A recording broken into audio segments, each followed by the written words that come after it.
There you go. Lachhhisters versus Move or Die. Fuck yeah! Look at that already, Michael B. Galvanized, we all play cast. Look at that already, we're going nuts. Sweet, I love you guys. Look at that. Boop. It is on! Let's do this! There we go. I cannot see your face right now. Hello. Hey, how you doing, man? Good. Ah, there you go. I can see your pretty face already. Sweet. Okay, so I'm gonna pop the intro of the Lachhhisters, of the awesome people I'd like to be, and then my audience will be able to see you. All right, so stick around. Okay.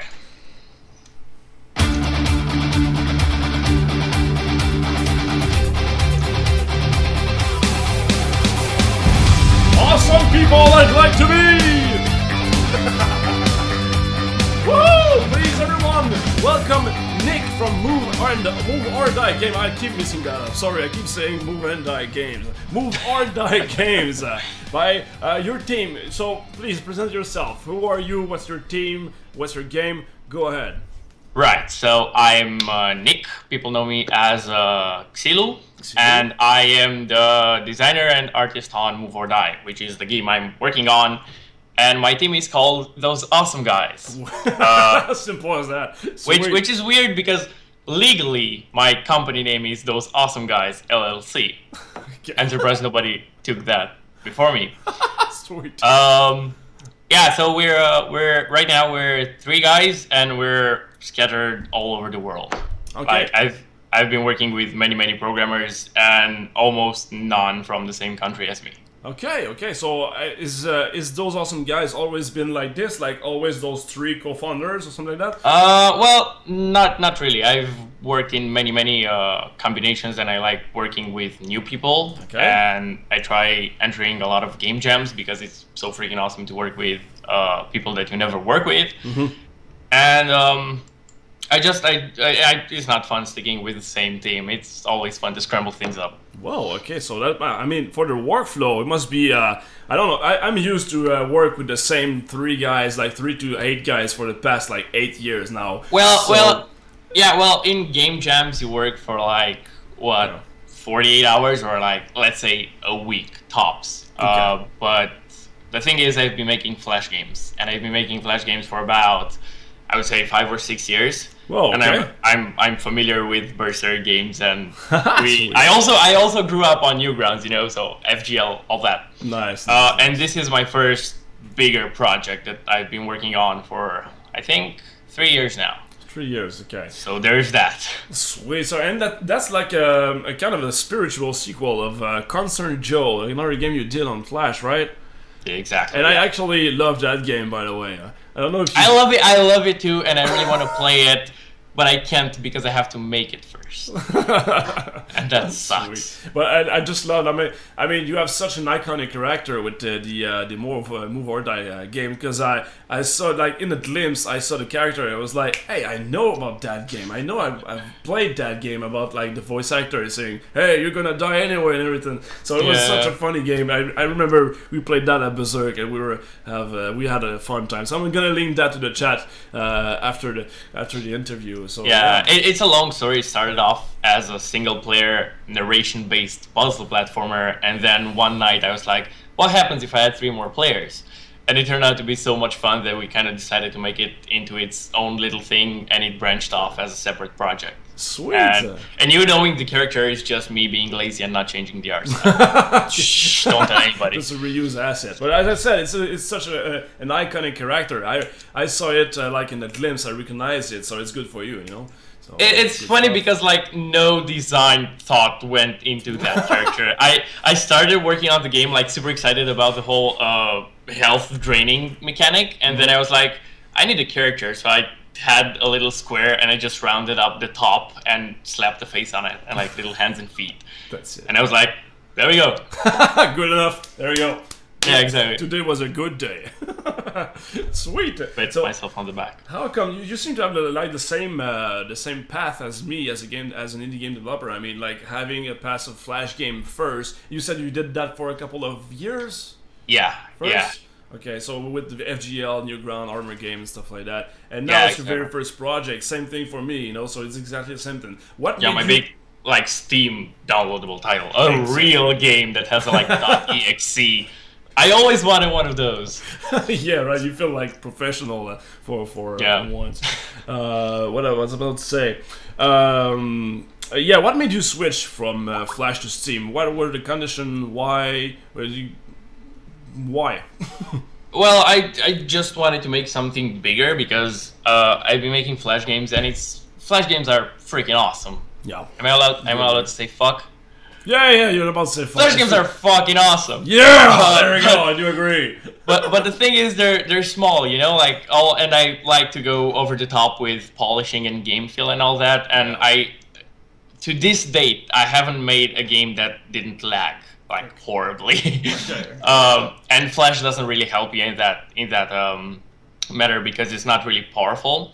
So when we wanted to, the plan was to get Concern Joe, which was a Flash game that people really liked, but I disliked because it was performing poorly. Like it had a really low frame rate, and we wanted to port that to a proper engine and make it a downloadable title. Yeah. And basically, I just wanted to make something bigger with a bigger scope and overall awesome-er. Okay, sweet. I'm gonna stop just for a second and ask the audience if you guys want to ask a question to awesome Nick right here. Please just say like "Dear Lachh" in the chat and ask the question, and I will answer that. And I will ask this to my fellow interviewer. So yeah, what about to say? It's so sad that I can't see your stream because it's like it has the delay and it's throwing me off. Oops. Damn it. You'll be able to see it afterwards though. I'll do an highlights and everything, so you'll be able to see the whole thing afterwards. One more question. I guess you're using Unity like everybody does. No. Whoa. I am not using Unity, and well, another long story. Well, back like 3 years ago when we started the project, we were looking for an appropriate language and framework to use, and back then Unity didn't have like native 2D support. It had like you were able to do that with like planes with textures, but we really didn't want to do that. Yeah. So we went through multiple languages and frameworks and engines, and we tried many of them. And we tried like C++, and after 3 months we had a little black square moving on the screen, and I was like, fuck it, no. After 6 months. Something like that. And we landed on a thing called Love 2D, which, do you happen to know Love 2D? Love 2D, is it in Lua? Yes, it's in Lua, and it's free, it's open source, and it has an amazing community and really awesomely named libraries. Cool. And yeah, we decided that is the best thing to use, and we kind of stick to that, which it's good because it gives us a low-level access, but then again, it's horrible because I was like, hey, let's add online multiplayer, and there's like 3 more months of development. Okay. Like, doing things from scratch is quite difficult. Yeah, I can. Reinventing the wheel, yeah. So next project, I'm definitely using Unity. Okay, and that's it. Okay, sweet. And now Unity catch it up on 2D's on 2D stuff. You know, I remember that when we did that like back in 2010 when we made Berserk Ball on mobile, there was no 2D things and everything. So I had to manually do the planes. Yeah, and, exactly.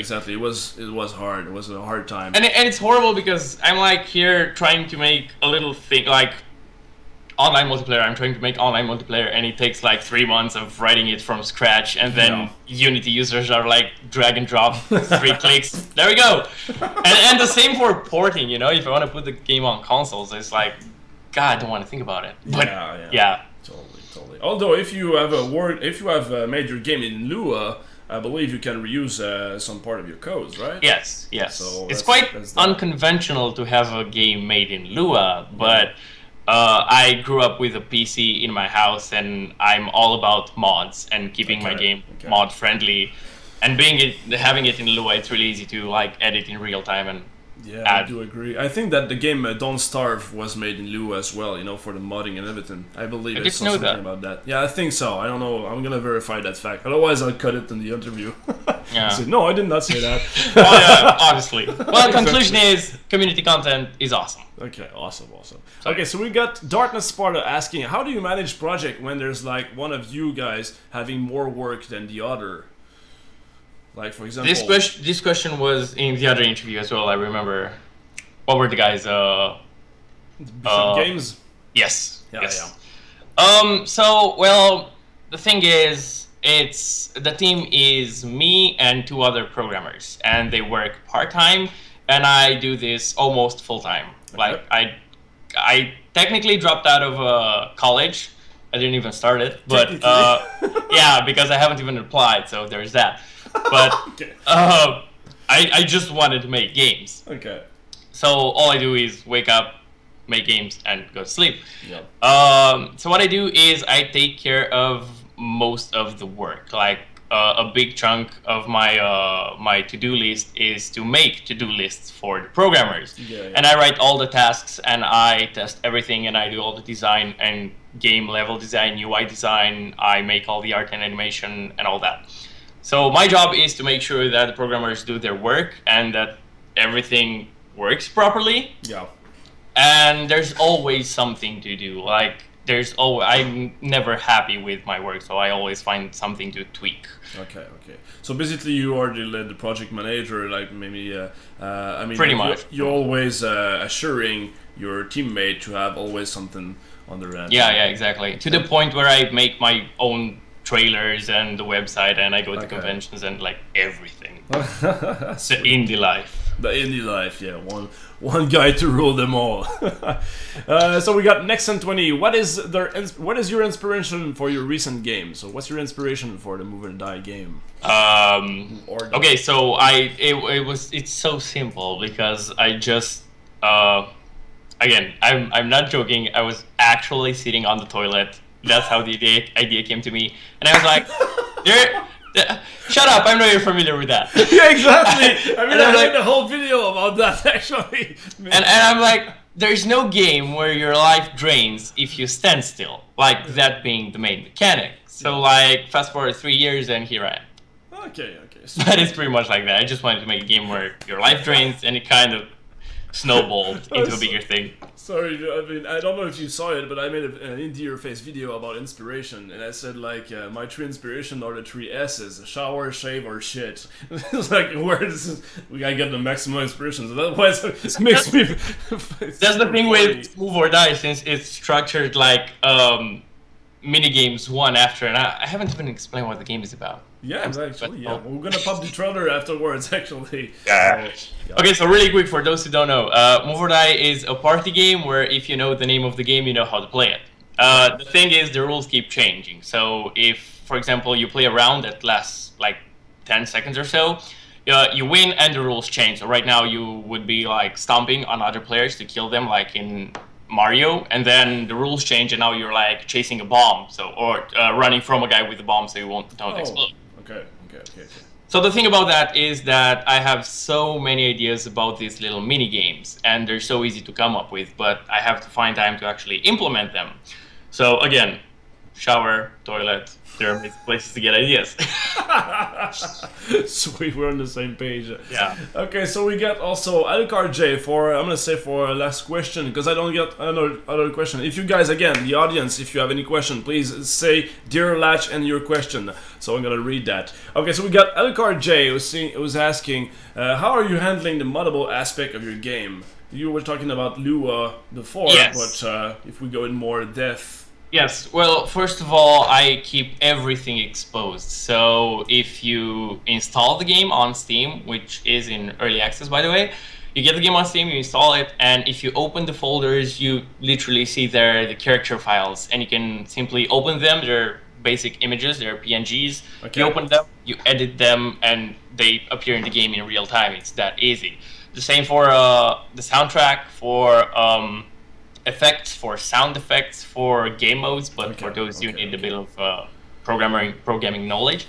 Yeah. And on top of that, I will also supply the source files for all the characters and all that with instructions of how to make new ones. And I'm currently working on a wiki on how to mod the game. Oh, okay. Oh, okay, so everything will be raw, like the .lua file, the PNG file, everything will be there. So if you change there, it's at your own risk. Oh, okay, sweet. So and we made sure the code is nicely commented to make sure that you know what happens and where. You know, I want to make sure that people make their own content, because I love seeing community content. And I do agree. And regarding that, I have to show you something that I made in like 5 minutes. Oh, okay. Can I pop it up? Oh, yes. The game. Hang on. I can put it in full screen. Okay, there we go. Sweet. Bam! No way! It's my face! And that took me like, what, 5 minutes? And I can play the game as you. Yay! I got kind of the same shape of the character. Look at that. Sweet, Lachhh is OP. He doesn't really have any legs though, but wait, let me see if I can win. Oh yeah, you're so... Ah, sweet. Yeah. Oh, that's a great example of how moddable it is. This is the game of the year, guys. I'm telling you, IGN gonna say this is game of the year. I feel it. Thank you very much for doing that, man. Awesome. We got Handhammer asking, okay, the original question is, will they be releasing Move or Die before Half-Life 3 is released? So I guess the underlying question is, when will the game be released? I think we have that on the FAQ page of the game site. Wait, the first question is, when is the game coming out? Yeah. And the answer is before Half-Life 3, hopefully. Okay. I'm saying this because it, as I said, it started as a single-player game and it kind of branched off into a separate game. So I've been working on it for years, and I keep saying like, "Oh, it's coming out in 2 months," but I said the same thing last year. So it's really hard because I don't really have any strict deadlines aside from money. But I really want to make sure that this is awesome and properly done before it comes out. It's currently in early access and people can get it, but I'm encouraging people to wait until it's out. So I hope 2 months from now. Sweet. Don't me on that. I'm exactly on the same boat right now with Infernex. I mean, I'm just saying it like every week. Okay, early access will be available like in next week, but I cannot have like those lists of to-do lists. Like, okay, no, I don't want to release that right now. Next week. Wait, what if I had online multiplayer? Exactly. Sweet. Blood Dev is asking, would you still prefer Love 2D over Game Maker? I haven't used Game Maker, but I would say I would prefer Love 2D because it gives you more control over things, opposed to Game Maker, which is kind of presets. Yeah. Presets over presets. But yeah, Game Maker is an awesome tool for people that start getting their feet wet in the whole game development topic. Do agree. So it's so awesome to see so many programs making game development so much easier. Yeah. Yep, do agree. So we got R2 Games asking, is Love 2D Lua something you will continue to use for future game? Possibly.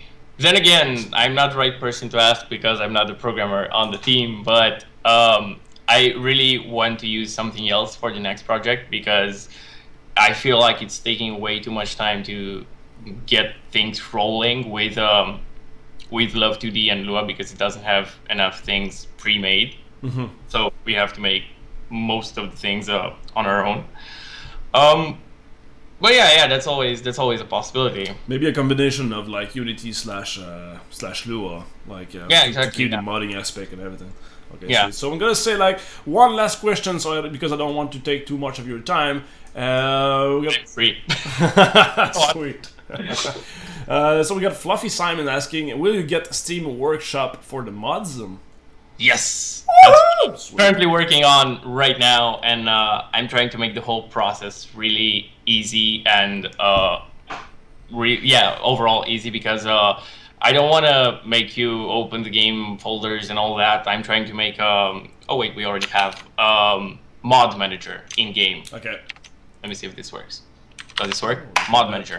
Awesome. And you can see sweet. the mods that I have here. Look at Fart that. jumps, MLG sound pack, and I can toggle them on and off like this. Fart jumps. Yeah, I'm in. exactly. Sweet.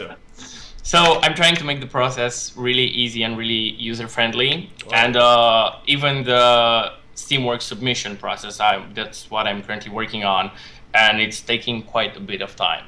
That plus the whole modding wiki. But it seems super simple. I mean, it looks really amazing. They're just like toggle them on and off like this. I mean, congrats. Yeah, and if they have, I'm trying to be careful if they have like conflicts, so the game doesn't, you know, catch on fire and explode. Yeah. So it tells you if there's a conflict, and it manages them nicely. Sweet. Okay, Yeah. looks awesome. Speaking of the game, I believe that you told me you may have like a key that we could give away to the audience right now. Do you have?